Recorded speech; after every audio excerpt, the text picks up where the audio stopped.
श्रावण मासाच्या निमित्ताने संपन्न होत असलेला हा ज्ञानयज्ञ महोत्सव आणि या महोत्सवामध्ये शिवाची अतिशय सुंदर अशा प्रकारची कथा आपण श्रवण करत आहोत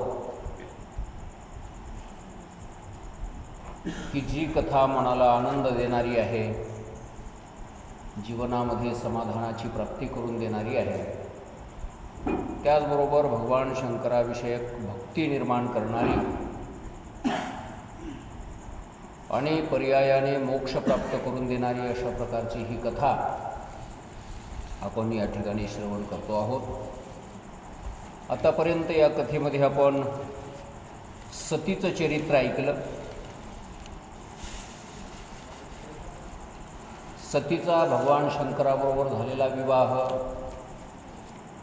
आणि त्या विवाहाच्या नंतर सती आणि महादेव या दोघांच्यामध्ये झालेला अविश्वास निर्माण आणि त्या अविश्वासामुळे दोघांचा झालेला पुन्हा वियोग, सतीने केलेलं दक्ष यज्ञामध्ये आपल्या शरीराचं दहन, अशा प्रकारच्या ह्या सर्व सतीविषयक कथा आपण श्रवण केलेल्या आहेत. आज आपण रुद्रसंहितेमधल्या तृतीय खंडाला सुरुवात करतो आहोत आणि या तृतीय खंडाचं नाव आहे पार्वती खंड. अतिशय सुंदर कथेनं भरलेला हाही खंड आहे. भगवान शंकराबद्दलची भक्ती निर्माण करणारा हा खंड आहे आणि मनाला अतिशय आनंद देणारा हा खंड आहे. तर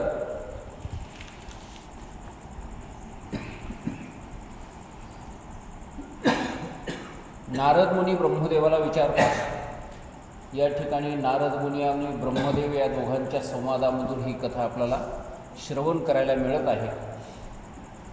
नारद मुनी ब्रह्मदेवाला विचारतात की हे ब्रह्मदेवा, आपल्या बापाच्या यज्ञामध्ये शरीराचा परित्याग करणारी ही दक्ष कन्या जगदंबा सती देवी ही कशा प्रकारे हिमालयाची पुत्री म्हणून पुन्हा जन्माला आली आणि तिने कशा प्रकारे तपश्चर्या केली आणि त्या तपश्चर्येच्याद्वारा भगवान शंकर प्रसन्न झाले आणि प्रसन्न झालेल्या या भगवान शंकराला त्या देवीने कशा प्रकारे प्राप्त करून घेतलं. पुन्हा ती सती पार्वतीच्या रूपाने जन्माला येऊन महादेवाबरोबर त्या सतीचाच पुन्हा एकदा विवाह संपन्न झाला. ही संपूर्ण कथा आपण मला सांगावी अशा प्रकारची विनंती नारद मुनीने केली असता ब्रह्मदेव ती कथा या ठिकाणी सांगतात की ब्रह्मदेव म्हणतात, हे नारदा,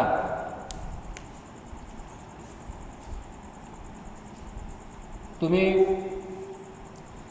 पार्वतीचा जन्म, विवाह आणि अनेक भक्तिवर्धक अशा प्रकारच्या कथा तुम्ही माझ्याकडून ऐका. ज्यावेळेस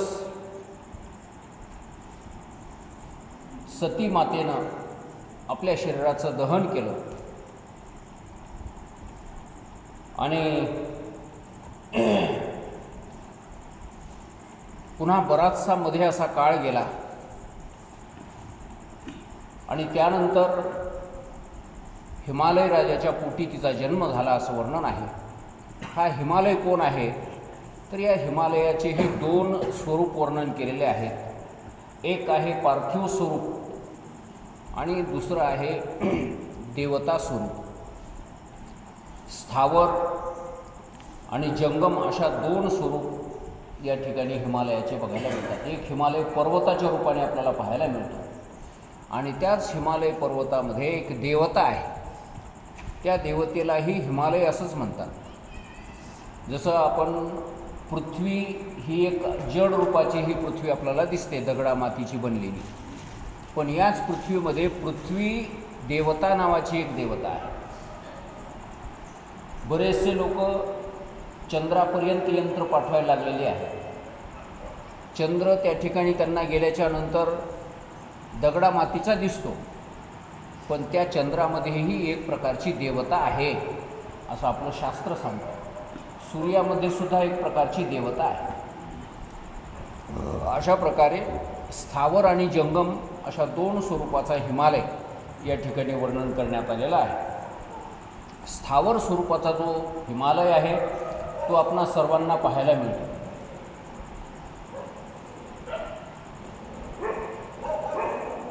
कुत्र्याला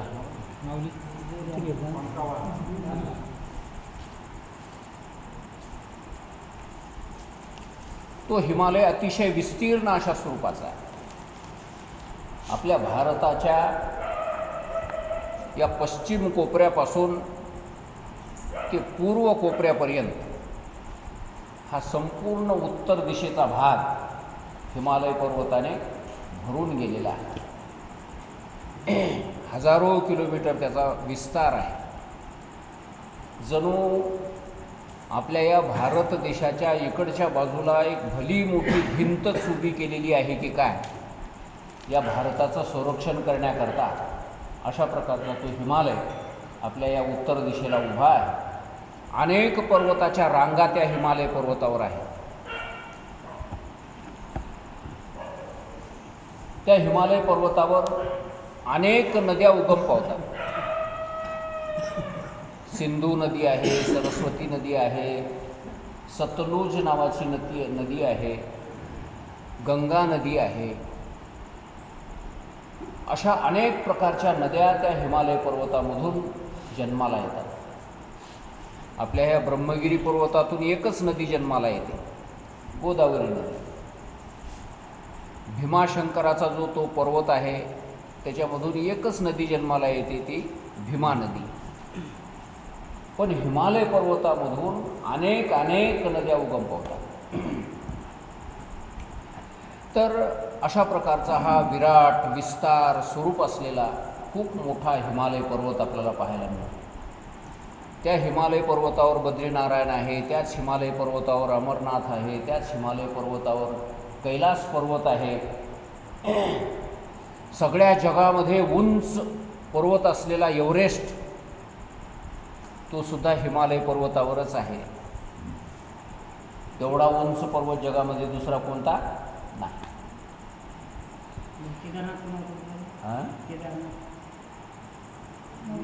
केदारनाथ बद्रीनाथ हिमालय पर्वताचा ते भाग आहे.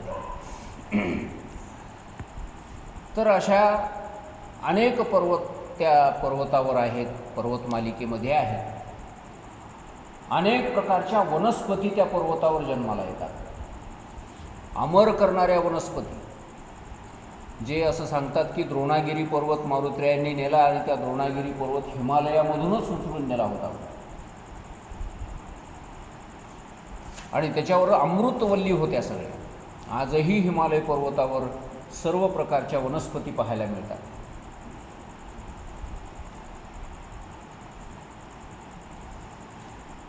अनेक प्रकारचे प्राणी मात्र त्या हिमालय पर्वतावर राहतात. वाघ राहतात, सिंह राहतात, शेळ्या मेंढ्या राहतात, इतरही बरेचसे प्राणी, सर्प वगैरे राहतात. आणि त्याच हिमालय पर्वतावर भगवान शंकराच्या कैलास पर्वत आहे. त्याच कैलास पर्वताच्या बाजूला अलकापुरी, अलकावती नावाची नगरी, कुबेराची नगरी आहे. अशा अनेक ठिकाणं, त्याच ठिकाणी रावणाने तपश्चर्या केलेली आहे. अनेक ऋषीमुनी त्या पर्वतावर वास करून आजही आहेत. अनेक लोकांच्या केलेल्या तपश्चर्येला लवकरात लवकर फळ देण्याचं सामर्थ्य त्या पर्वतामध्ये आहे. अजूनही त्या पर्वतावर या लोकातल्या उपद्रवाच्या गोष्टी जाऊन पोहोचलेल्या नाहीत. जसं हे रेल्वे, मोटरगाड्या, अजूनही त्या पर्वताचे असे काही ठिकाण आहेत की ज्या ठिकाणी पायानंच जावं लागतं. तिथं गाडी, मोटरात अजून जात नाही. एक तर त्या घोड्यावर, त्या खेचरावर बसून तरी जावं लागतं आहे, नाहीतर माणसाच्या पालखीमध्ये तरी बसून जावं लागतं आहे, नाहीतर मग पायानं जावं लागतं. याच्याशिवाय दुसरा पर्याय नाही. तर असं दुर्गम ठिकाण म्हणजे हिमालय पर्वत आहे. हे झालं त्या हिमालय पर्वताचा स्थावर स्वरूप. स्थावर स्वरूप म्हणजे जड स्वरूप. आणि त्याचं एक जंगम स्वरूप आहे. जंगम स्वरूप म्हणजे जिवंत अशा प्रकारचा तो हिमालय आहे. आज वैज्ञानिक लोक सांगतात की दरवर्षी हिमालय 1 इंचभर वाढतो म्हणून. हिमालय पर्वत दरवर्षी 1 इंचभर उंच होतो. त्याचं कारण वैज्ञानिकांनी वेगळं सांगितलेलं आहे. वैज्ञानिक लोक म्हणतात की आपला भारताचा हा तुकडा पूर्वी इकडं कुठंतरी होता समुद्रामध्ये आणि इकडे हे चीनचा भाग हा अलग होता. या दोन्हीच्या मध्ये समुद्र होता. हे भारताचा तुकडा असा हळूहळू सरकत त्या चीनच्या तुकड्याला जाऊन भिडला असा. आणि चीनच्या तुकड्याला जाऊन भिडल्याच्या नंतर एक प्लेट खाली गेली आणि एक प्लेट वर आली. घडी पडली अशी त्याची. म्हणजे अशी टक्कर झाल्यामुळं ते वर चढून आला असं. ते टक्कर झालेली बाजू 29 थर अशा प्रकारचे त्या हिमालयाचे तयार झाले. आणि ते अजूनही टक्कर चालूच आहे. ते दरवर्षी हिमालय पर्वत तिकडं सरकणं चालूच आहे आणि दरवर्षी तो हिमालय पर्वत वर वाढणंही चालूच आहे. तिथला समुद्र मिटून गेला पारकवा. तर अशा प्रकारे हिमालय पर्वताची निर्मिती झाली. अजूनही तो जिवंत आहे, तो वाढतो आहे. म्हणून हिमालय पर्वतावर भूकंप जास्त होतात. नेपाळला भूकंप होतात, हिमालय पर्वतावर बद्रीनाथवर इकडे तिकडे भूकंप जास्त होतात. त्याचं कारण ते पर्वत सरकणं चालू आहे तिकडे. असो, तर त्याचं दुसरं एक स्वरूप आहे जिवंत देवता अशा स्वरूपामध्ये तो हिमालय पर्वत आहे. आणि त्याचा एक परिवारही आहे, त्याची एक कुलपरंपरा आहे. आणि त्या कुलपरंपरेप्रमाणे त्या हिमालयाच्या पोटी सतीचा जन्म पुन्हा एकदा झाला अशा प्रकारचं वर्णन या ठिकाणी करण्यात आलेलं आहे. त्या हिमालय पर्वताने, हिमालय नावाचा एक राजा आहे त्या पर्वताचा. तो राजा, त्याला मेना नावाची पत्नी मिळाली. तिलाच मेनका असंही म्हणतात.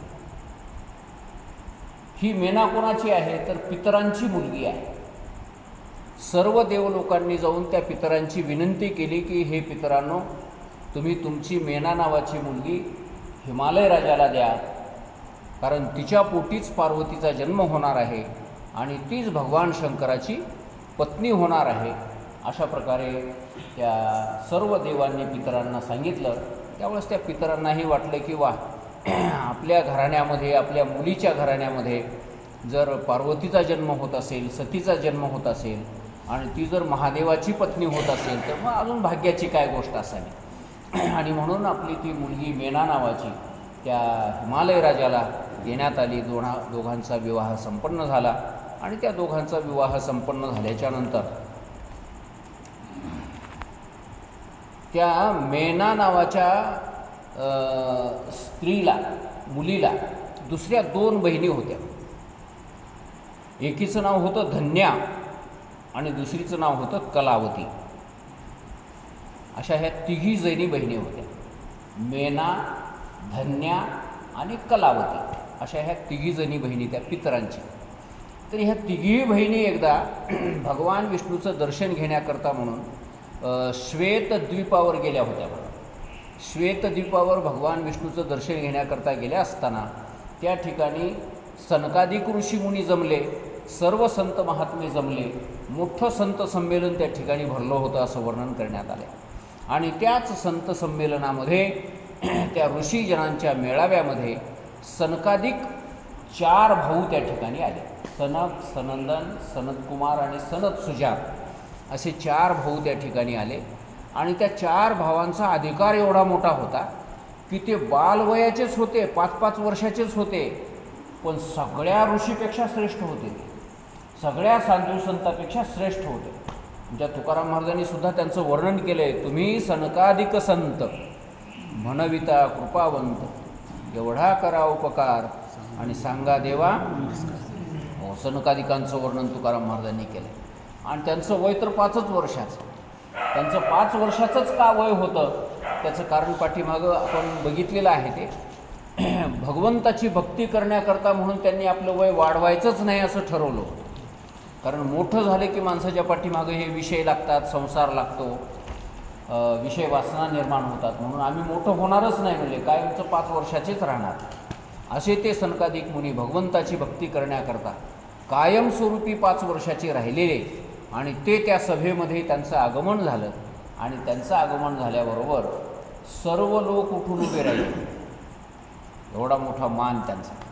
सर्व लोक उठून उभे राहिले, सगळ्यांनी हात जोडले, मान वाकून त्यांना नमस्कार केला. पण गंमत अशी झाली की त्याच संत संमेलनामध्ये ह्या 3 मुली उपस्थित होत्या, भगवान विष्णूचं दर्शन घ्यायला गेलेल्या. ह्या 3घी पोरी उठून उभे राहिल्या नाही. यांना त्यांचं महत्त्व कळालं नाही का बालबुद्धी म्हणून ह्या उठून उभे राहिल्या नाहीत, लेकरूपणामुळे यांना काही ते भान झालं नाही, काय कारण झालं कोणास ठाऊक. पण ह्या 3घी जणी काही उठल्या नाही. आणि ह्या उठल्या नाहीत असं पाहून सनकादिकांनी यांना सांगितलं की बाबा तुम्हाला मोठ्या माणसांचा आदर सत्कार करण्याची बुद्धी नाही, अक्कल नाही, आणि म्हणून तुम्ही काही दिवस स्वर्गापासून दूर राहा. स्वर्गामध्ये राहण्याचा तुमचा अधिकार नाही. तुम्ही मृत्यूलोकामध्ये जन्म घ्यावा आणि माणसाच्या स्त्रिया म्हणून तुमचा जन्म होईल. तर त्यावेळेस त्या मुली घाबरून गेल्या की आपल्याला हा एक प्रकारचा शाप मिळालेला आहे आणि आता काय करावं, या शापाचा उशाप आपल्याला कसा मिळेल. आणि म्हणून त्यांनी ते सनकादिकांना पुन्हा शरण गेल्या, नमस्कार केला आणि म्हणायला लागल्या की आम्हाला माफ करा, आमच्याकडून हे चुकून झालेलं आहे, आम्हाला काही लक्षातच आलं नाही. आणि त्यावेळेस सनकादिकांनी सांगितलं की हा जरी शाप वाटत असला तरी पण हा शाप नाही, याच्याही पाठीमागे एक प्रकारचं वरदानच लपलेलं आहे. काय वरदान आहे तर म्हणले, मेना तू हिमालय राजाची पत्नी होऊन जाशील आणि तुझ्या पोटी प्रत्यक्ष सतीदेवीचा अवतार होणार आहे. जी महादेवाची पत्नी होती, जी सती त्या दक्षाच्या यज्ञामध्ये दहन होऊन मरण पावलेली आहे, जिने आपला देह त्याग केलेला आहे, अशा प्रकारची तीच सती पुन्हा एकदा तुझ्या पोटी जन्माला येईल, पार्वती या नावाने जन्माला येईल आणि ती पार्वती पुन्हा एकदा महादेवाची पत्नी होईल आणि अशा प्रकारचा मान तुला प्राप्त होईल.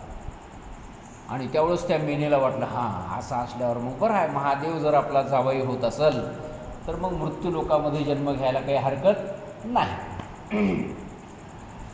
त्याच्यानंतर दुसरी जी धन्या नावाची मुलगी होती तिला सांगितलं की बुवा तू सुद्धा मृत्यूलोकामध्ये जन्म घेशील आणि तू जनक राजाची पत्नी होशील. जनक राजाची पत्नी झाल्याच्या नंतर प्रत्यक्ष लक्ष्मी सीतेच्या रूपाने तुझ्या पोटी जन्माला येईल आणि तीच सीता भगवान विष्णूचा प्रत्यक्ष अवतार असलेले जे राम, त्या रामाला ती सीता प्राप्त होईल आणि अशा प्रकारे तुझा जावई कोण होईल, राम होईल. म्हणून तुलाही फार मोठा मान त्या ठिकाणी प्राप्त होईल. तिलाही फार मोठा आनंद झाला. आणि त्यावेळेस ती सगळ्यात लहान असलेली कलावती, त्या कलावतीनेही विचारलं की बाबा मला काय मिळणार आहे, त्या उशाप कसा मिळणार आहे. तर सनकादिकांनी सांगितलं की तू सुद्धा द्वापार युगाच्या शेवटी ते राधेची आई होऊन तू जन्माला येशील.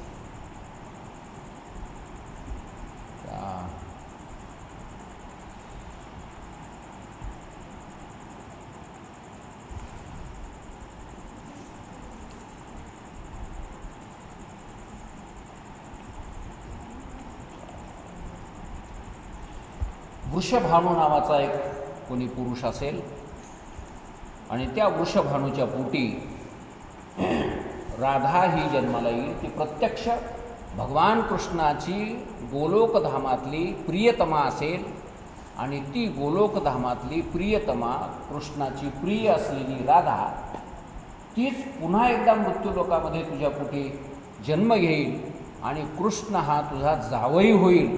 अशा प्रकारे हाही मान तुला प्राप्त होईल. अशा या तिन्ही मुलींना अशा प्रकारचं वरदान दिलं आणि मग ह्या तिन्ही मुली आपल्या आपल्या घरी आल्या आणि घरी आल्याच्या नंतर या तिन्ही मुलींना पहिली जी मेना होती ती मेना कोणाला देण्यात आली? हिमालय राजाला देण्यात आली. आणि त्या हिमालयाबरोबर तिचा विवाह संपन्न झाल्याच्या नंतर सर्व देवलोक एकदा त्या हिमालय राजाच्या घरी आले. आणि हिमालय राजाच्या घरी आल्याच्या नंतर त्या देवलोकांनी हिमालय राजाला ह्या सगळ्या गोष्टी समजावून सांगितल्या की तुझी ही मेना जी आहे ती अशा प्रकारे तुला प्राप्त झालेली आहे.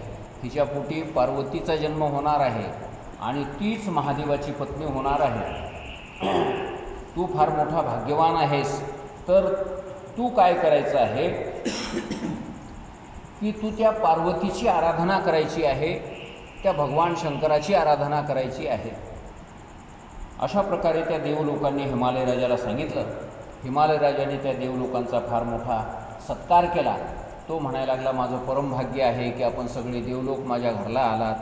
माझं अनंत जन्मातलं पुण्य या रूपाने फलद्रूप झालेलं आहे आणि माझ्यासाठी काय आज्ञा आहे, मी कोणतं कार्य तुमचं करू ते कृपा करून मला सांगा. त्यावेळेस त्या सर्व देवांनी सांगितलं की तुझ्या पोटी जी मुलगी जन्माला येईल तीच पार्वती अशा प्रकारची जन्माला येणार आहे.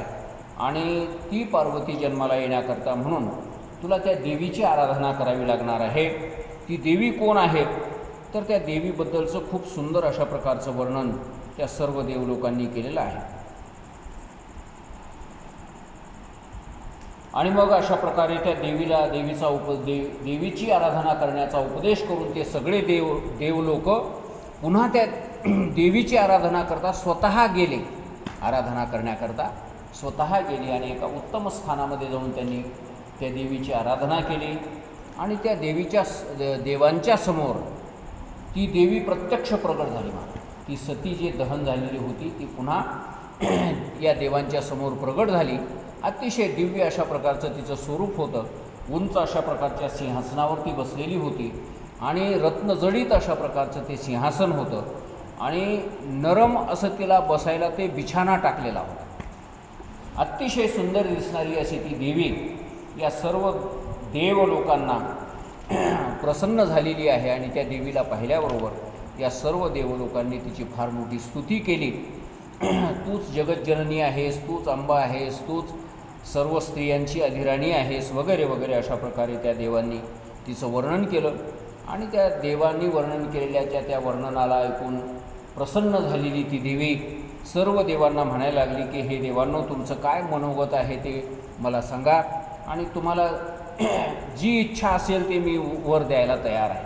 आणि त्यावेळेस सगळ्या देवलोकांनी सांगितलं की आपण पार्वती या रूपाने अवतार धारण करावा हिमालयाच्या पोटी, कारण तिथं अवतार घेतल्याच्या नंतर पुन्हा तुम्हाला महादेवाबरोबर विवाह करता येईल, महादेवाची पत्नी म्हणून होता येईल आणि पुढे सगळ्या जगाचं हित तुमच्या हाताने होणार आहे.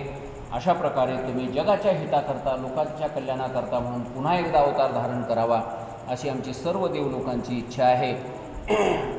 अशा प्रकारचं मनोगत सगळ्या देवलोकांनी व्यक्त केलं.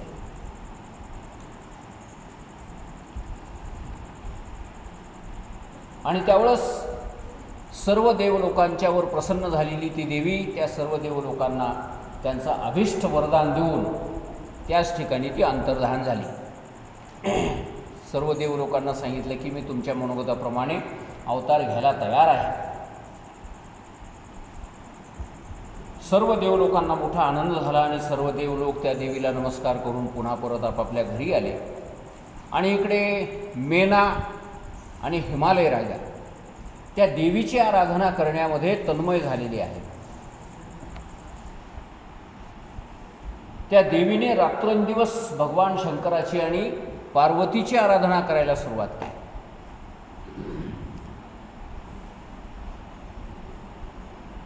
अष्टमीच्या दिवशी उपवास करावा, नवमीच्या दिवशी लड्डू त्या देवीला प्रसाद म्हणून द्यावेत, बलीची सामग्री द्यावी, खीर, गंध, पुष्प अशा प्रकारे अनेक प्रकारच्या गोष्टी त्या देवीला भेट म्हणून द्याव्यात. आणि कधी उपवास करावा, कधी एकभुक्त राहावं, कधी अनशन व्रत धारण करावं, कधी पाणीच पिऊन राहावं, तर कधी वायुभक्षण करून राहावं. अशा प्रकारे दररोज व्रत उपवास ती देवी मेना करायला लागलेली आहे. आणि त्या मेना नावाच्या त्या स्त्रीने, हिमालयाच्या पत्नीने, हे अशा प्रकारचं व्रत त्या देवीचं किती दिवस केलं तर 27 वर्ष केलं म्हणून. 27 वर्षापर्यंत अशा प्रकारची ती आराधना केली. आणि 27 वर्ष आराधना केल्याच्या नंतर ती देवी या मेनेच्या समोर प्रगट झाली आणि या मेनेला म्हणायला लागली की तुझ्या या सेवेवर, तुझ्या या व्रतावर मी अतिशय प्रसन्न आहे. तर तुझी काय इच्छा आहे ते मला सांग. मी तुझ्या सर्व प्रकारच्या इच्छा पूर्ण करायला तयार आहे, कारण तुला देण्यासारखी अशी वस्तू माझ्याकडे नाही, असं होऊ शकत नाही. म्हणून तू काहीही माग, ते मी तुला द्यायला तयार आहे.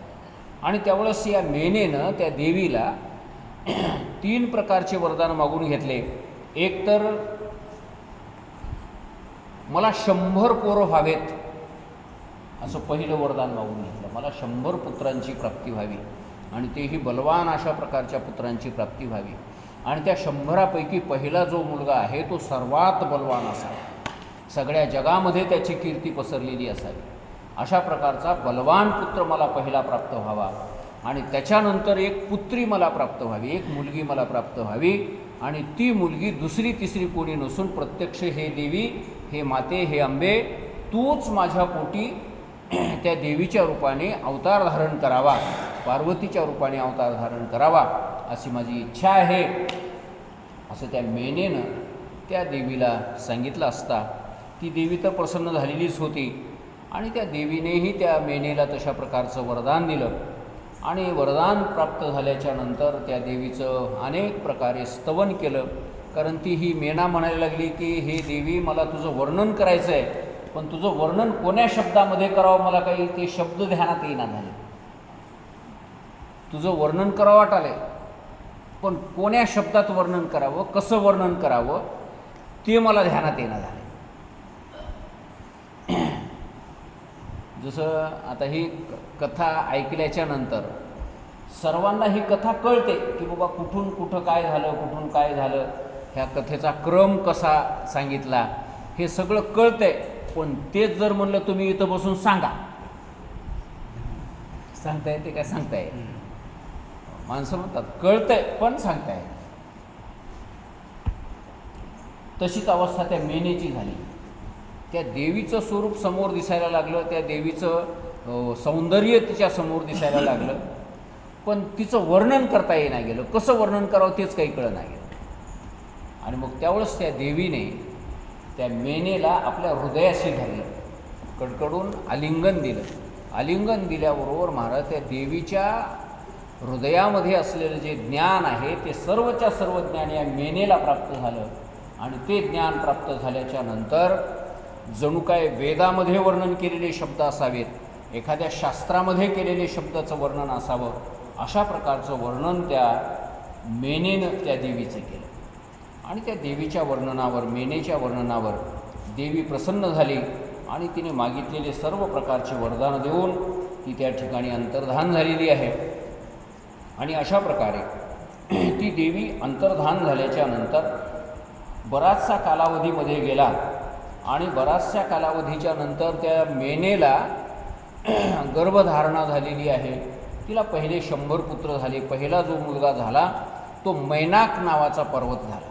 आणि त्याने समुद्राचा आश्रय वगैरे केला, समुद्राबरोबर मैत्री केली. मैनाक पर्वत हा समुद्रामध्ये आहे आणि तो हिमालयाचाच पुत्र आहे, अशा प्रकारचं वर्णन या ठिकाणी करण्यात आलेलं आहे. तर अशा प्रकारे तो एकच पर्वत असा आहे की जो नावारूपाला प्राप्त झाला. बाकी इतर जे 100 जन्माला आले, 99, त्यांचे काही नावं कुठं उल्लेख करण्यात आलेले नाही. तर अशा प्रकारे त्या 100 पुत्र झाल्याच्या नंतर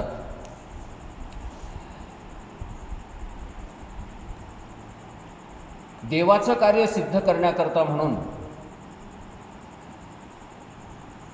या मेनेनं जे त्या देवीची उपासना केलेली होती ती देवी प्रसन्न झालेली आहे. बराचसा काळमध्ये गेल्याच्या नंतर या मेनेला पुन्हा एकदा गर्भधारणा झालेली आहे. आणि या मेनेच्या उदरामध्ये त्या हिमालय राजाच्या हृदयामधून, पहिल्यांदा हिमालय राजाच्या हृदयामध्ये त्या देवीने वास केला आणि त्याच्या हृदयामधून, त्याच्या शरीरामधून या मेनेच्या शरीरामध्ये त्या देवीने प्रवेश केला. ज्यावेळेस त्या हिमालयाच्या शरीरामध्ये देवीनं प्रवेश केला त्यावेळेस हिमालयाचंही तेज असं उज्ज्वल दिसायला लागलं महाराज.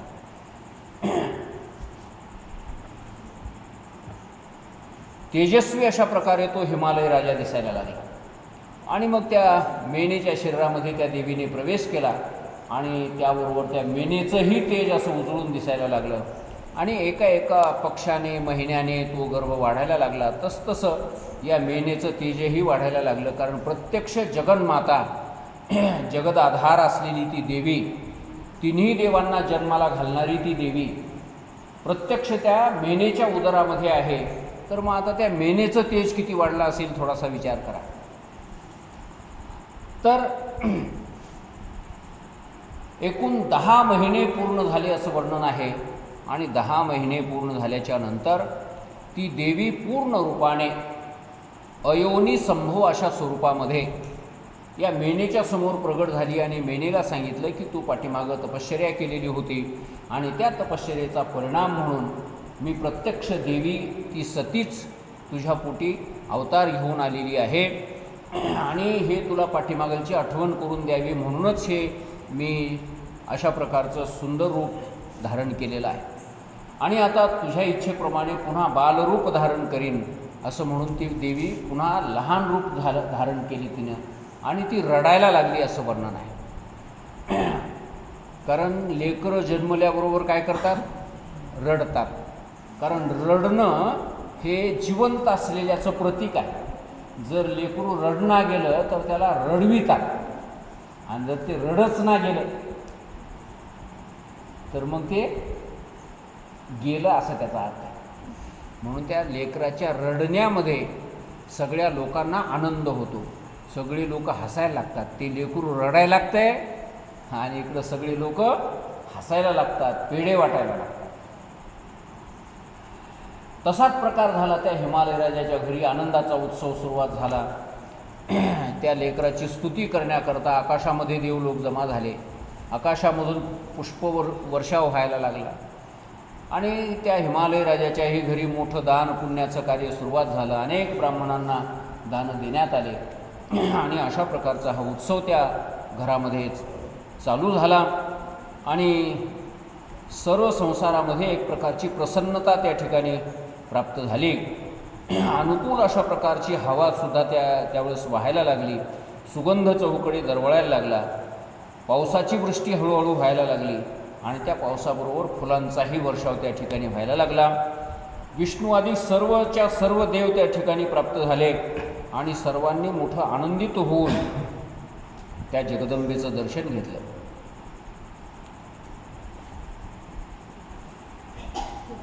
आणि त्या जगदंबेचं स्तवन करायला त्यांनी सुरुवात केली. त्या देवलोकांनी अनेक प्रकारे त्या देवीचं स्तवन केलं, वर्णन केलं. आणि नंतर त्या देवीचं दर्शन घेऊन सगळेच्या सगळे देवलोक पुन्हा आपापल्या ठिकाणी परत गेले. अशा प्रकारे ती पर्वतपत्नी मेना त्या मेनेच्या पोटी प्रत्यक्षही पार्वती जन्माला आलेली आहे अशा प्रकारचं वर्णन या ठिकाणी करण्यात आलं आहे. आणि काही दिवस मध्ये गेले आणि त्या पार्वतीचा नामकरण संस्कार झाला. नाव ठेवण्यात आले तिचं. कारण आपल्यामध्ये असे 16 प्रकारचे संस्कार असतात बरं का. आपल्या हिंदू धर्मामध्ये 16 प्रकारचे संस्कार प्रत्येक माणसाचे करावंच लागतात, होतच असतात. त्याच्यामध्ये पहिला गर्भाधान संस्कार आहे. गर्भाधान संस्कारापासून जे ते संस्कार एक एक वाढत जातात. नंतर ते जातक संस्कार आहे, नामकरण संस्कार आहे, अन्नप्राशन संस्कार आहे, निष्क्रमण बहिर्निष्क्रमण नावाचं एक संस्कार आहे. पहिले ते केश वपन म्हणजे जावळं काढणे, तेही एक प्रकारचा संस्कारच आहे. नंतर विवाह नावाचा संस्कार आहे. आणि त्याच्यानंतर पुढे शेवटचा संस्कार अग्निसंस्कार. मेल्याच्या नंतर एक संस्कार करण्यात येतो, त्या संस्काराचं नाव काय? अग्निसंस्कार. असे 16 संस्कार माणसाच्या जन्मामध्ये होत असतात. त्यापैकी नामकरण संस्कार हा अतिशय महत्त्वाचा संस्कार मानला जातो. विवाह संस्कारसुद्धा खूप महत्त्वाचा आहे. तर प्रत्येक लेकराचं नाव ठेवावं आणि तेही साधू संतांच्या मनोगताप्रमाणे नाव ठेवावं. चांगल्या हुशार लोकायला विचारून नाव ठेवी जावं. नाहीतर काही नाव ठेवतात माणसं. आता तर कुठलंही नाव, पिंट्यान, ते राजान, काय ते काय नावं ठेवायला देव जाणे.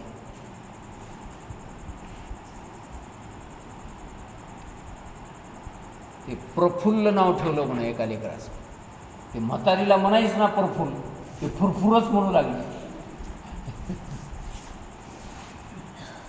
आणि त्या लेकराचा वाढदिवस आला.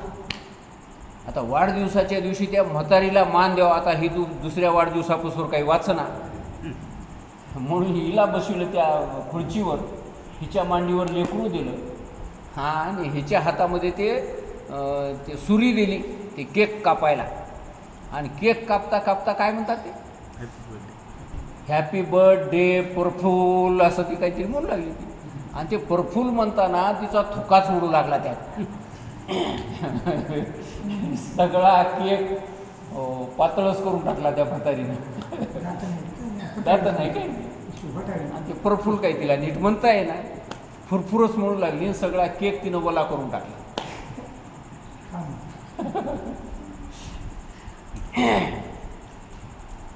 तर नावं हे कोण्या साधू संताला विचारून ठेवावेत. चांगल्या एखाद्या विद्वान अभ्यासू माणसाला विचारून नावं ठेवावेत. तर आपल्याला ते नावं चांगले असतात, सुशोभित असतात. तसं या पार्वतीचंही नाव ठेवायचा प्रसंग त्या ठिकाणी निर्माण झाला.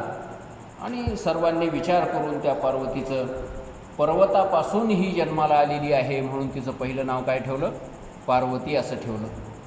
ती दिसायला सावळी होती म्हणून. महादेवाची पत्नी पार्वती कशी आहे, सावळी आहे, गोरीपान नाही बरं का. हो, काली म्हणतात तिला, कालिका, काली माता. ती सावळ्या रंगाची, काळ्या रंगाची आहे. महादेव पांढऱ्या रंगाचे, गोरेपान, कापरा इतके पांढरे महादेव. कर्पूर गौरम करुणावतारम. मोठं नवल आहे महाराज. भगवान विष्णू सावळ्या रंगाचे, मेघश्याम सावळे कोण, भगवान विष्णू, आणि त्यांची पत्नी लक्ष्मी गोरीपान. महादेवाचं उलटं, महादेव गोरापान आणि महादेवाची बायको. पहिल्यापासूनच असा राहतेच वाटाले हे एकासारखं एकाला काही मिळत नाही. नवरा काळा तर बायको गोरी, आणि बायको काळी तर नवरा गोरा. बायको ठेंगणी, नवरा भला उच्चा ऊच. नवरा जाडच्या जाड तर बायको सडपातळ. कुठं कुठं बायको जाड आणि नवरा उगं उदबत्ती छाप. असे विचित्र प्रकार या जगामध्ये आपल्याला पाहायला मिळतो. स्वभावही दोघाचे जुळते मिळते राहिला. एकाला एक आवडते तर दुसऱ्याला दुसरंच आवडतं. तर ही दिसायला सावळी आहे पार्वती म्हणून हिचं नाव काय ठेवलं, कालिका अशा प्रकारचं नाव ठेवलं. त्याच्यानंतर पर्वतापासून झालेली आहे म्हणून हिचं दुसरं नाव पार्वती असं ठेवलं. गिरी हिमालयाला गिरी म्हणतात. गिरी म्हणजेच पर्वत. आणि त्या गिरीपासून ही जन्माला आलेली आहे म्हणून हिचं तिसरं एक नाव गिरिजा असं झालं.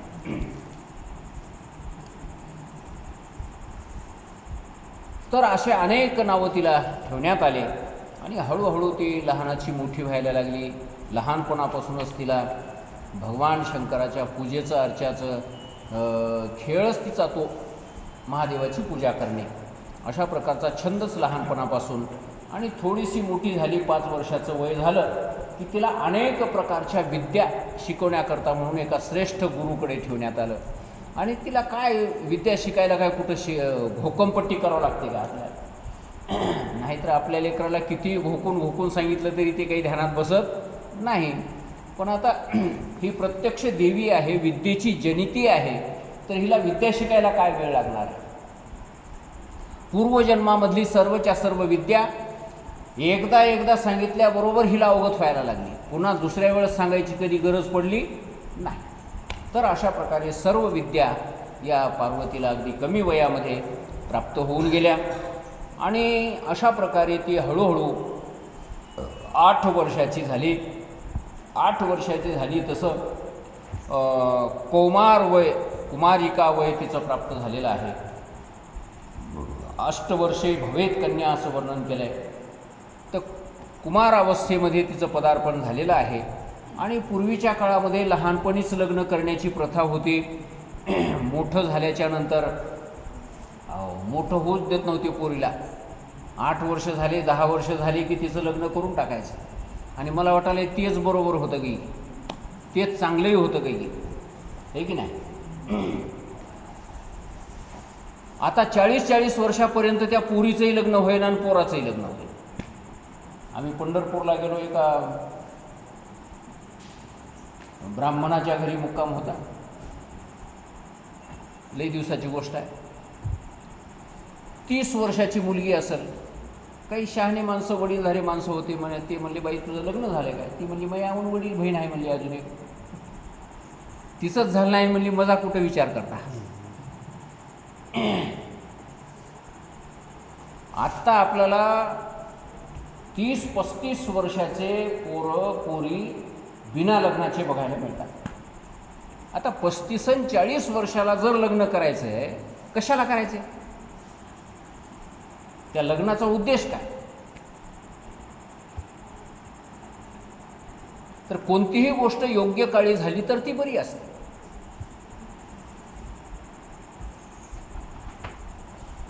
तर त्या पार्वतीचं वय 8 वर्षाचं झालं आणि बापाच्या मनामध्ये चिंता उत्पन्न व्हायला लागली की आता ह्याच्या विवाहाची काहीतरी आपण तडजोड करणं गरजेची गोष्ट आहे.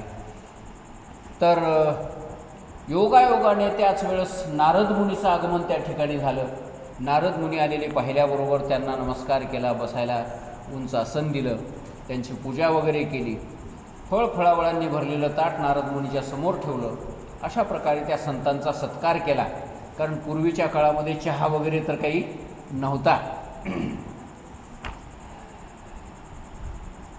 पूर्वीच्या काळामध्ये असंच काहीतरी खायला द्यायचे.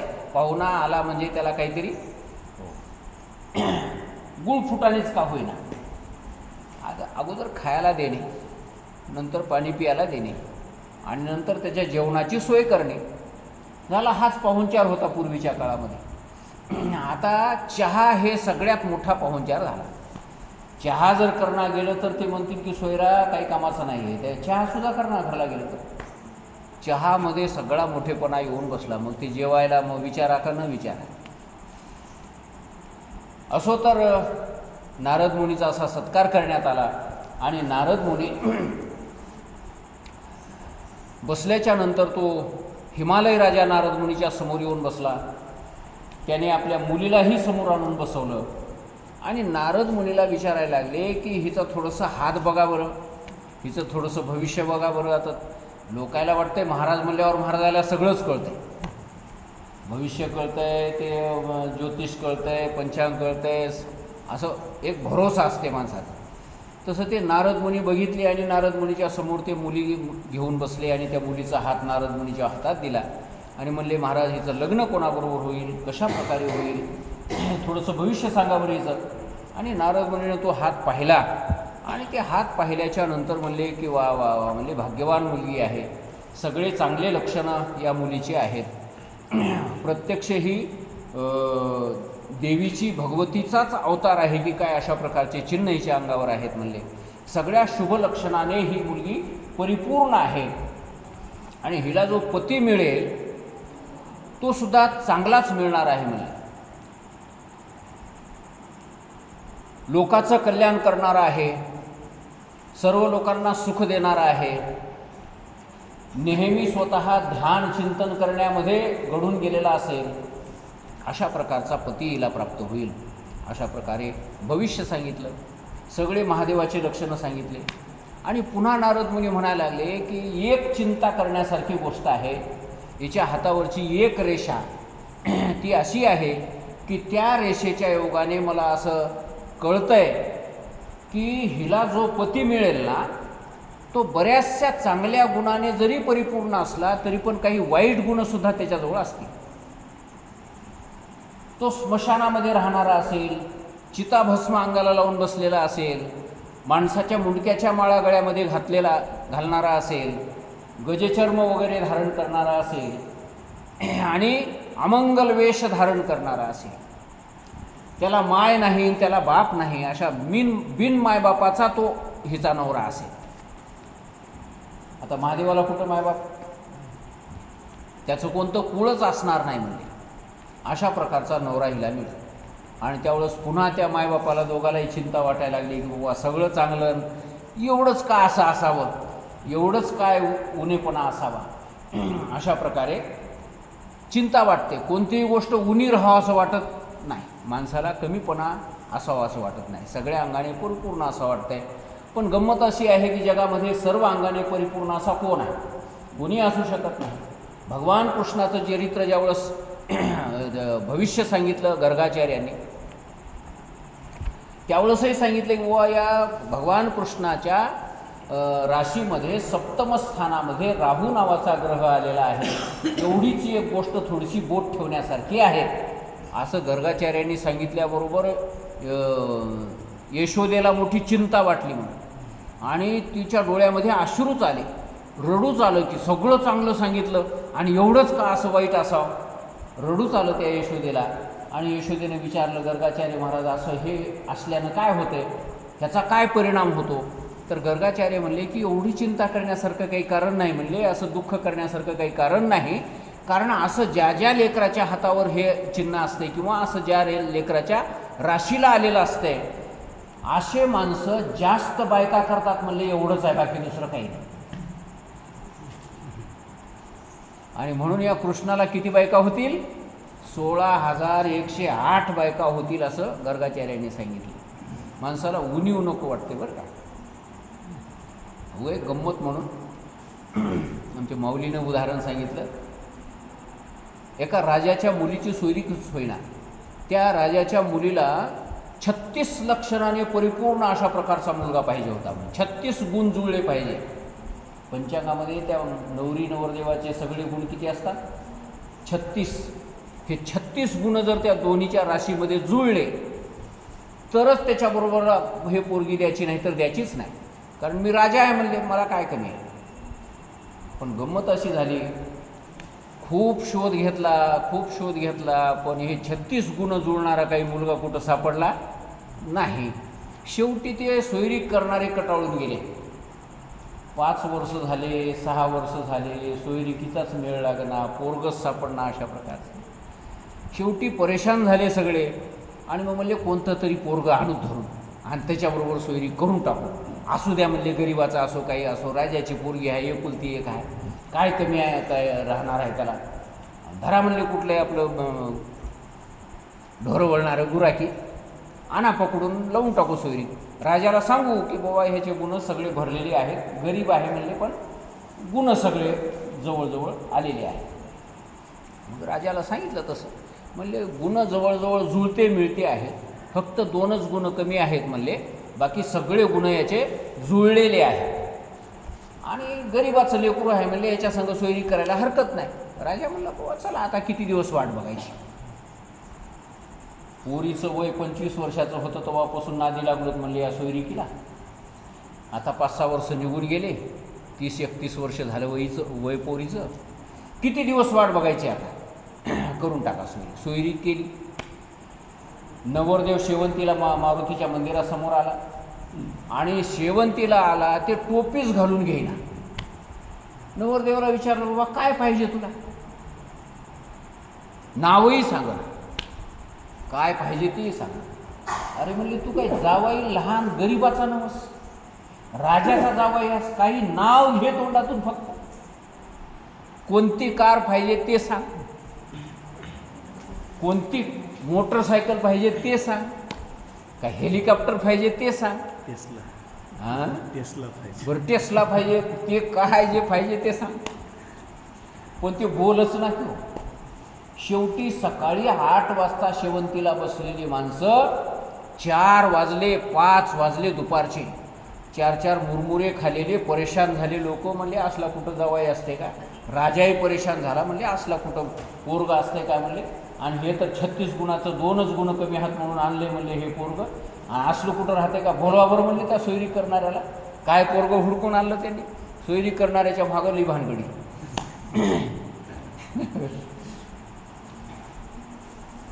मी एका सोयरिकीमध्ये पडलो होतो असाच. आज सकाळी 8 वाजता लग्न लागायचं, दुसऱ्या दिवशी सकाळी 8 वाजता लागलं.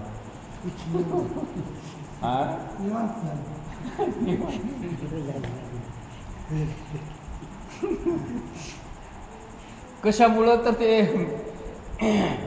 ट्रॅक्टर बिघडून बसलं. वाट भाकरी नाही पाहिजे, आता दुसरं वाहन मिळेल ना.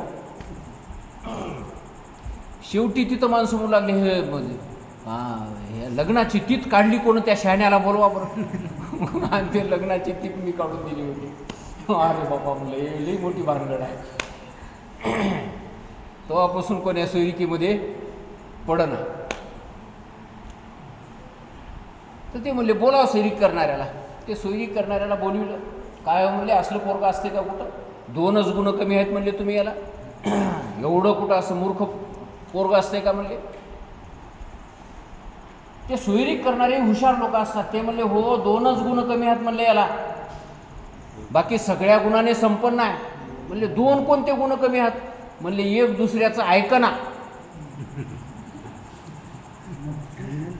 आणि एक ह्याच्या मनानं काही कळना. असे हे 2च गुण कमी आहेत म्हणले याच्याकडे, बाकी सर्व गुण संपन्न आहे. कशाबद्दल सांगालो, हे माणसाला उणीव खपत नाही, कमीपणा नको वाटते. तसंच त्या मेनेला आणि त्या हिमालय राजाला सुद्धा चिंता निर्माण झाली की पार्वतीच्या या हातामध्ये अशा प्रकारची रेषा का असावी, काय होते असं झाल्यानं. आणि त्यावेळेस नारद मुनीने सांगितलं, चिंता करण्यासारखं काही कारण नाही म्हणले.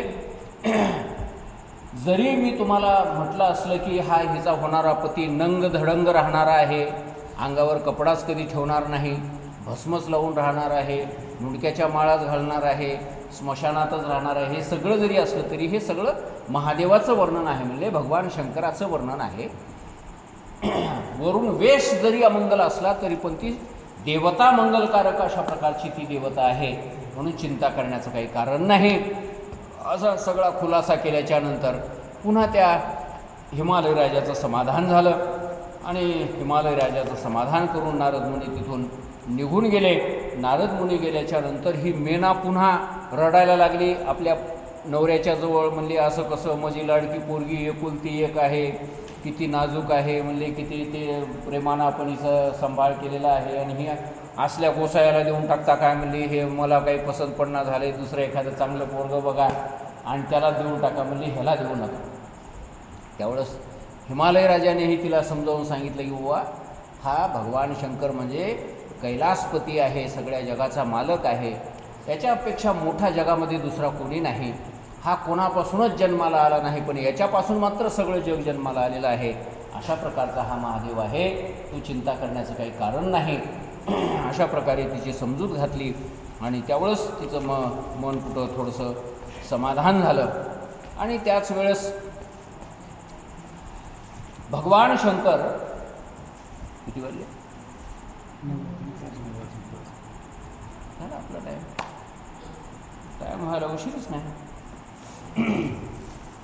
त्याच वेळेस भगवान शंकर हिमालय राजाच्या म्हणजे त्या परिसरामध्ये तपश्चर्या करायला आले. कारण जेव्हापासून ती सती नाहीशी झाली तेव्हापासून महादेवाचं मनही कैलासावर लागायला तयार नाही. कारण कैलास त्याला सगळा ते उदास दिसायला लागला, कैलासावर मन लागायला तयार नाही. कैलासावर गेले की पार्वतीची आठवण होऊ लागली, तिच्या कोणकोणत्या वस्तू तिथं राहिल्या असतील, काही काही आठवणी तिथं राहिल्याच असतील की हो, माणूस जरी निघून गेला तरी त्याच्या आठवणी राहतातच. तर त्या वस्तू पाहून सुद्धा त्या सतीची आठवण व्हायला लागली आणि महादेव उदास व्हायला लागले. कोणालाच बोलेनात, मौन धारण करून राहायचे, बसले की असे उघडे बंब बसायचे, कोणी येऊन बोलायची त्याला हिंमत नाही. ध्यान लावून बसले की आपले किती काही वर्षाच्या वर्ष ध्यान लावून बसायचे, डोळे उघडून बघायचेच नाही. अशा प्रकारची महादेवाची अवस्था झाली. आणि मग कैलासावरून फिरत फिरत असे त्या हिमालय पर्वतावर फिरता फिरता एक ठिकाण थोडंसं चांगलं दिसलं आणि ते हिमालय राजाची ते इलाका, अशा प्रकारचा तो परिसर, त्या परिसरामध्ये भगवान शंकर येऊन थांबलेले आहेत असं हिमालय राजाला कळलं. आणि हिमालय राजा आपल्या मुलीला घेऊन, पार्वतीला घेऊन महादेवाच्या दर्शनाला गेले. महादेवाचं दर्शन घेतलं, महादेवाची स्तुती वगैरे केली.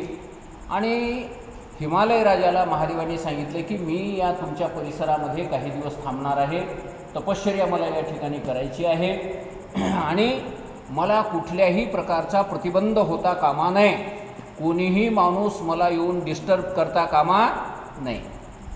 त्यावेळेस हिमालय राजाने सांगितलं काही हरकत नाही महाराज, म्हणले भगवान तुम्हाला कुठल्याही प्रकारची अडचण मी भासू देणार नाही, तुम्ही कितीही दिवस थांबा, हे तुमचंच सगळं आहे, मी कोण इथला मालक, हे सगळं तुमचंच आहे, मनसोक्तपणाने तुम्ही तपश्चर्या करा. आणि त्याचबरोबर माझी एक विनंती आहे, माझी ही मुलगी आहे, पार्वती नाव आहे हिचं, आणि ही तुमच्या सेवेला म्हणून इथं राहायला काही हरकत नाही असं मला वाटतंय. तुमची ही सेवा करील, तुम्हाला जे काही आवश्यक वस्तू लागतील ते तुम्हाला ही पूर्ण करील. हिच्या 2 मैत्रिणी हिच्यासोबत राहतील, मी सुद्धा दररोज दर्शनाकरता म्हणून तुमच्या चरणाच्या जवळ येत राहीन, अशा प्रकारची परवानगी तुम्ही मला द्या अशी महादेवाची विनंती केली असता महादेवांनी सांगितलं राजा तू दररोज दर्शनाला येत जा, पण ह्या मुलीला सोबत आणत जाऊ, मुलीला सोबत आणता कामा नाही. म्हणले का आणायचं नाही मुलीला सोबत, त्याचं काय कारण आहे. तर महादेवांनी सांगितलं की मला तपश्चर्या करायची आहे, एक ती साधना करत असताना कुठल्याही प्रकारच्या स्त्रीचा सहवास शास्त्राने वर्ज्य सांगितलेला, आणि स्त्रीची संगती, स्त्रीची आठवण, स्त्रीचं दर्शन माणसाला साधनेपासून च्यूत बनवते, त्या साधनेवर टिकून राहू देत नाही. म्हणून स्त्रियांचा तो संग नको नारायणा, काष्ठाया पाषाणा मृत्तिकेच्या, असं तुकाराम महाराजांनी वर्णन केले. देवा नारायणा, स्त्रीचा संग आम्हाला होऊच देऊ नको, हाडा मासाच्या तर नकोच नको, पण लाकडाची सुद्धा बाई आमच्या समोर असता कामा नये. काष्ठा या पाषाणा या मृत्तिकेच्या, लाकडाची, दगडाची मूर्ती जरी असली बाईची, तरी तिच्याकडे बघून मनामध्ये वासना निर्माण होईल, कामभावना निर्माण होईल, विषयासक्ती निर्माण होईल आणि भगवंताची साधना करायचं आमच्या हातून सुटून जाईल. म्हणून ती दगडाची मूर्तीसुद्धा आमच्या समोर नको, का मातीची मूर्तीसुद्धा नको. अशा प्रकारे परमार्थ साधना करणाऱ्याला, तपश्चर्या करणाऱ्याला स्त्री ही वर्ज्य सांगितलेली आहे. स्त्रीची निंदा, स्त्री हे वाईट आहे असं म्हणून नाही, तर ती परमार्थाला प्रतिबंध निर्माण करते म्हणून त्या स्त्रीची निंदा आहे. बाकी स्त्रिया वाईट असतात अशातला प्रकार नाही. स्त्री तर सगळ्यांची माय आहे, स्त्रियापासूनच सगळ्यांचा जन्म आहे. रामाचा जन्म, कृष्णाचा जन्म, भीष्माचार्याचा जन्म, मारुत्र्याचा जन्म, छत्रपती शिवाजी महाराजांचा जन्म, हे सगळेच्या सगळे महान पुरुष जे जन्माला आले ते कोणापासून? स्त्रीपासूनच जन्माला आली. की स्त्री ही रत्नाची खाण आहे असं म्हटलेलं आहे. पण त्याचबरोबर त्या ठिकाणी एक दोषही आहे की ती स्त्री जर साधन करणाऱ्या साधकाच्या जवळ असेल तर ती मात्र साधकाला त्या साधनेपासून च्यूत करते, खाली खेचते आणि परमार्थ करायला ती प्रतिबंध निर्माण करते. आणि म्हणून चिरंजीव पदामध्ये सुद्धा नाथ महाराजांनी सांगितलेलं आहे की साधकाच्या जवळ स्त्री ही कोण्याही प्रकारे असता कामा नये. नको नको स्त्रियांची संगात, नको नको स्त्रियाचा एकांत, तरी ती आघात पुरुषाशी, असं नाथ महाराजांनी वर्णन केलं. एकांतातही स्त्री नको आणि लोकांतातही स्त्री नको. अशा प्रकारे महादेवांनी सांगितलं की स्त्री हे वर्ज्य आहे. त्यावेळेस ही पार्वती माता समोर झाली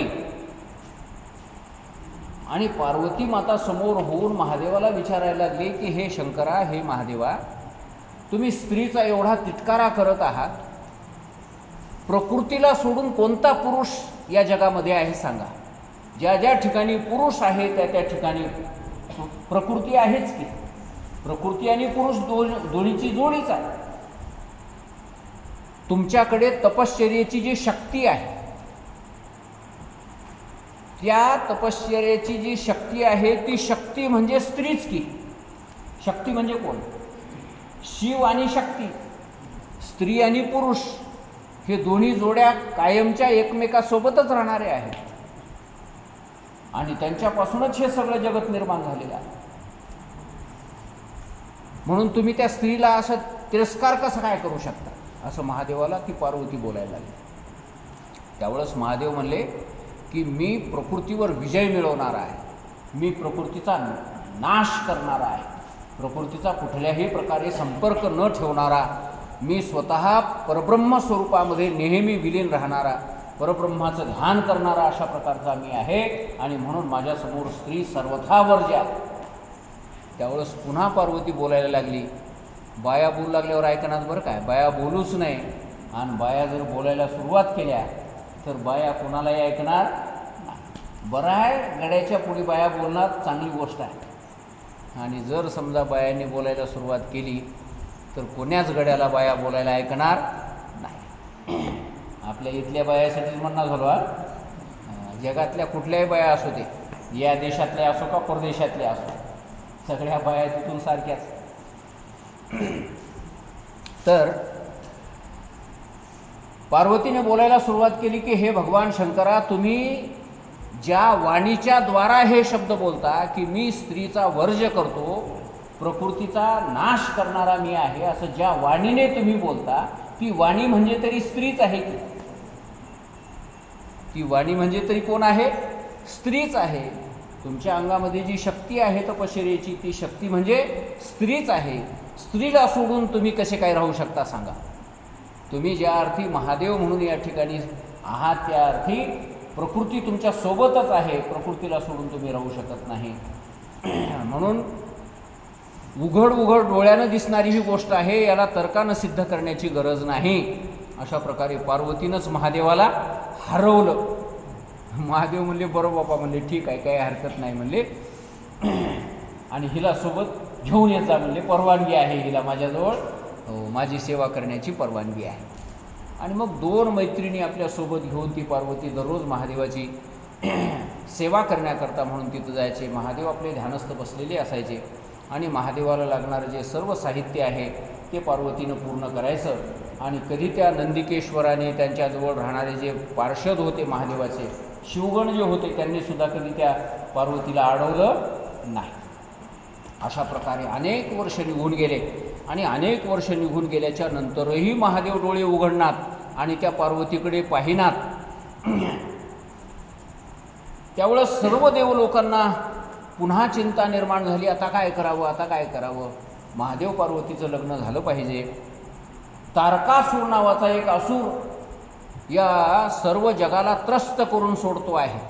स्वर्गावर त्याने कब्जा करून बसलेला आहे. स्वर्गातल्या इंद्रादिक देवांना त्यानं पळवून लावलेलं आहे.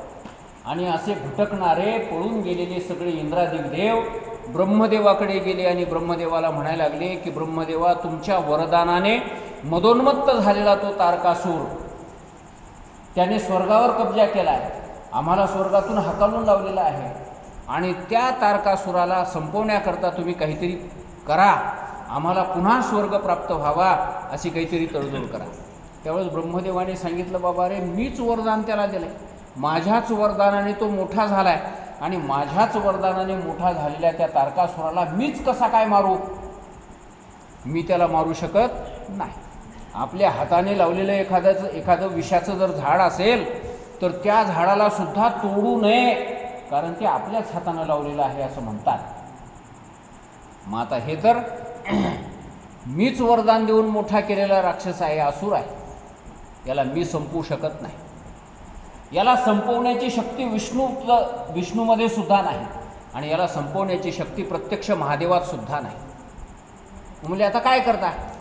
तर म्हणले, मी बघतो, त्याला सांगून बघतो, स्वर्गामध्ये थांबू नको, तू मृत्यूलोकामध्ये जा, पृथ्वी तलावर जा आणि त्या ठिकाणी तू राज्य कर, असं त्याला सांगून बघतो.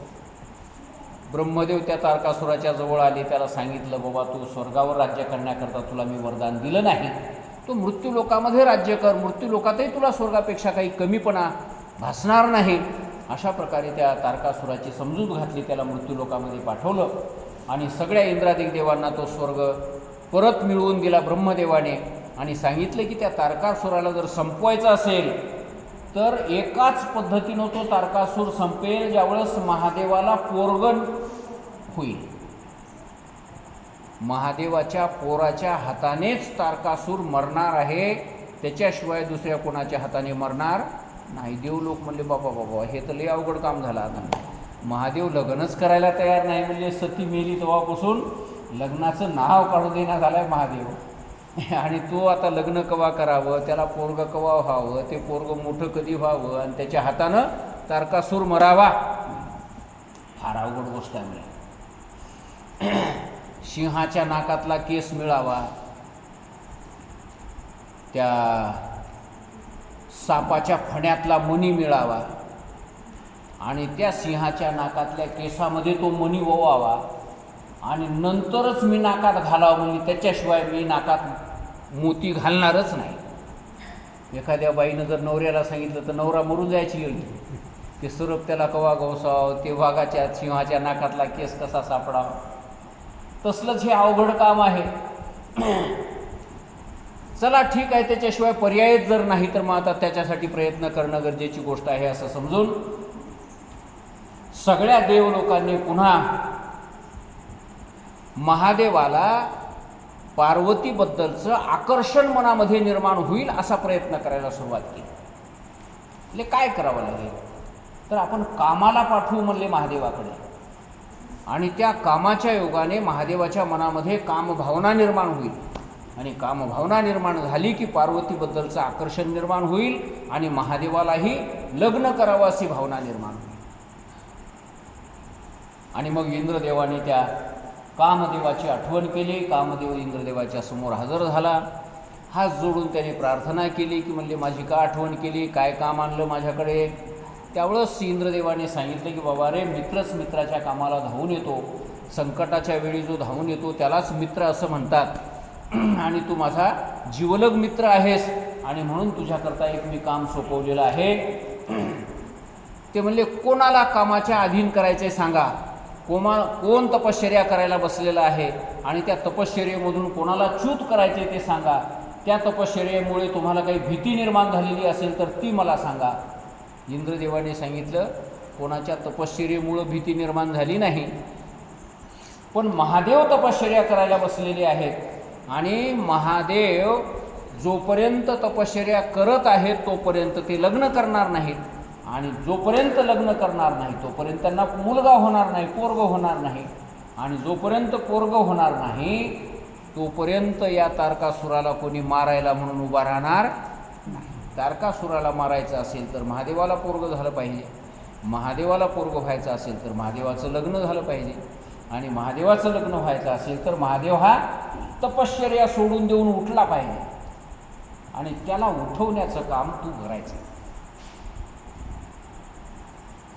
महादेवाचं नाव घेतल्याबरोबर मनामध्ये थोडंसं धसकुनी झालं त्याच्या की बाबा म्हणले हे साधारण नाही, हे साधं काम नाही, हे साधारण झुटी भुंगारी तुमच्या आमच्यासारख्याला येरी गुंगितो म्हणला, पण महादेव जरा अवघड काम, तरी पण बघतो मला प्रयत्न करतो.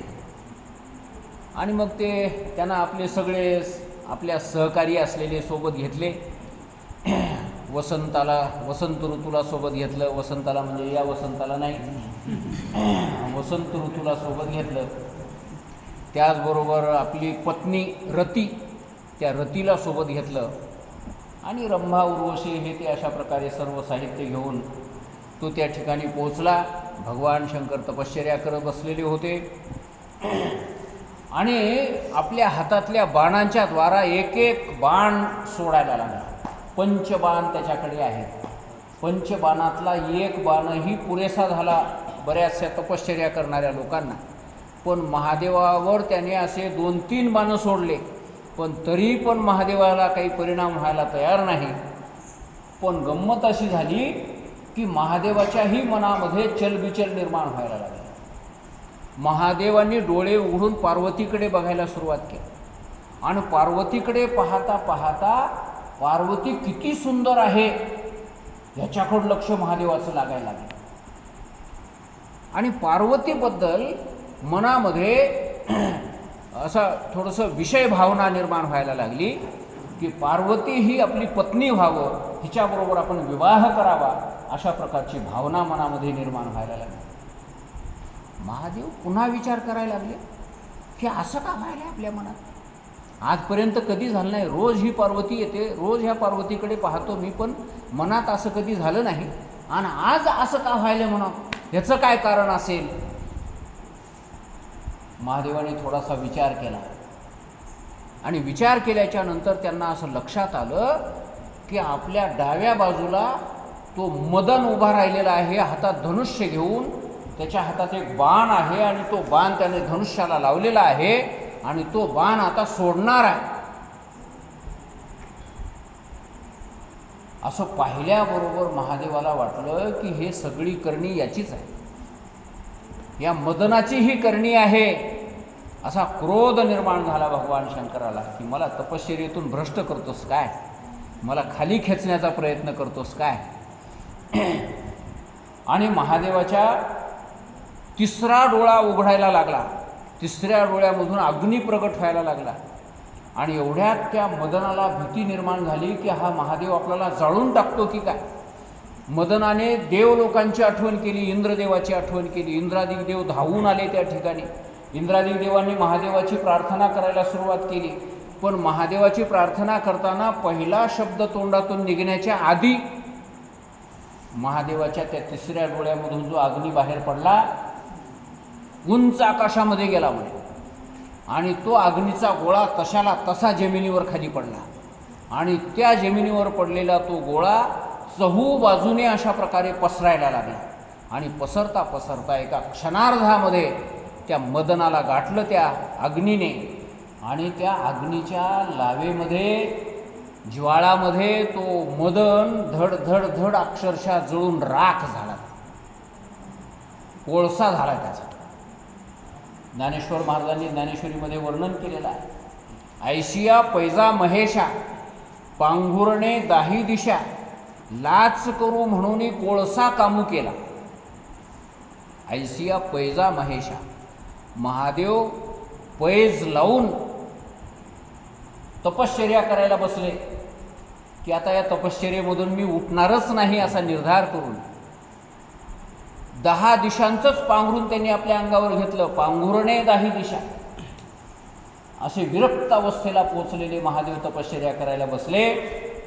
आणि त्या ठिकाणी काम त्यांच्या मनामध्ये निर्माण व्हायला लागला. तो काम हा लाचकरू आहे, लाच खाऊ आहे असा विचार करून त्या कामाला भगवान शंकरांनी काय केलं, कोळसाच बनवून टाकलं, जाळून भस्म करून टाकलं. ऐशिया पैजा महेशा, पांघुरणे दाही दिशा, लाच करू म्हणून कोळसा कामू केला.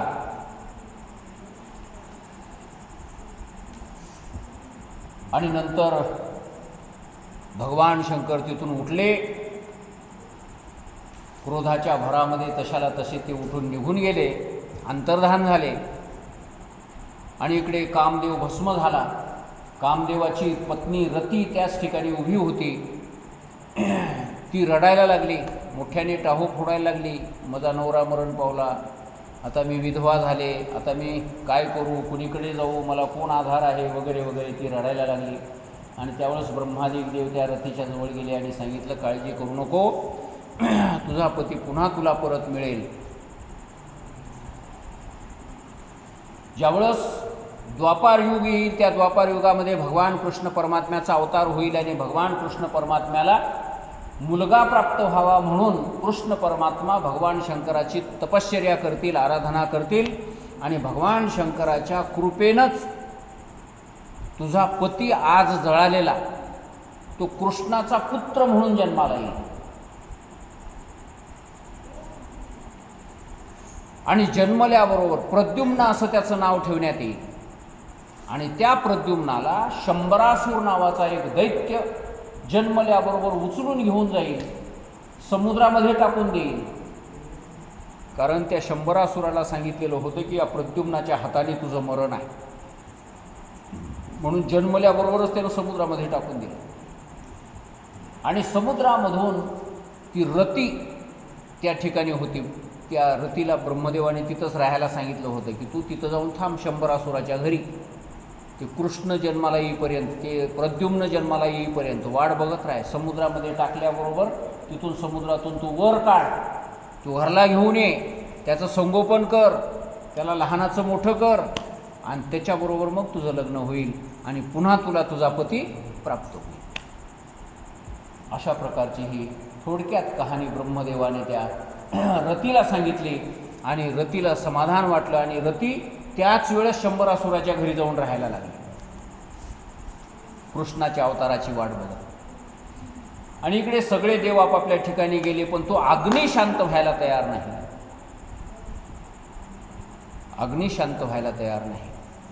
त्यावेळेस त्या अग्नीला ब्रह्मदेवाने शांत राहायला सांगितलं आणि त्या अग्नीमधून एक घोडा प्रगट झाला आणि त्या घोड्याला आपल्या हाताशी धरून ब्रह्मदेव समुद्राच्या काठापर्यंत गेले आणि समुद्राला जाऊन सांगितलं की बाबा रे, हा अग्नी आहे, महादेवाच्या तिसऱ्या डोळ्यामधून प्रगट झालेला आहे आणि हा प्रत्यक्ष वडवानल आहे आणि या वडवानाला तू तुझ्या पोटामध्ये जागा दे, नाहीतर हे सगळं त्रिभुवन जळून टाकेल. अशा प्रकारचा हे प्रलयाग्नी आहे. हा प्रलयाग्नी तोपर्यंत तू तुझ्या पोटामध्ये साठवून घे, जोपर्यंत प्रलय काळ येत नाही तोपर्यंत. समुद्राला अशा प्रकारची विनंती केली. ब्रह्मदेवाची ती आज्ञा मानून समुद्राने त्या वडवाग्नीला आपल्या पोटामध्ये राहण्याची जागा दिली. आजही समुद्राच्या पोटामध्ये अग्नी जळतो आहे. समुद्राच्या पोटामध्ये तो वडवाग्नी जळतो आहे.